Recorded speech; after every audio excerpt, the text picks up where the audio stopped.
Hi అండి, అందరూ ఎలా ఉన్నారు? బాగున్నారా? Welcome back to our channel. ఈరోజు మన రెసిపీ వచ్చేసి బీరకాయ ఫ్రై అండి.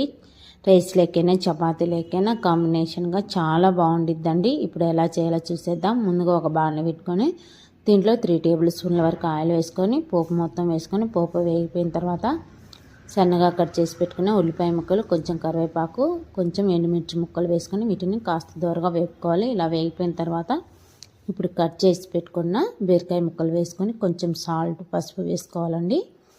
ఇలా వేసుకొని మొత్తం బాగా ముక్కలకు పట్టేలాగా కలుపుకోవాలి. ఇలా కలిపేసి మూత పెట్టేసి ఒక 5 to 6 మినిట్స్ మధ్య మధ్యలో కలుపుతూ ఉడికించుకోవాలండి. ఇలా మంచిగా బాగా ఉడికిపోయిన తర్వాత ఇప్పుడు మిక్సీ జార్ తీసుకొని దీంట్లో కొంచెం పుట్నాల పప్పు, కొంచెం కారం, సాల్ట్, వెల్లుల్లి, ఎండు కొబ్బరి ముక్కలు వేసుకొని మెత్తగా పౌడర్ లాగా చేసుకోవాలండి. ఇలా చేసుకొని ఈ పౌడర్ మొత్తం వేసుకొని ఒకసారి బాగా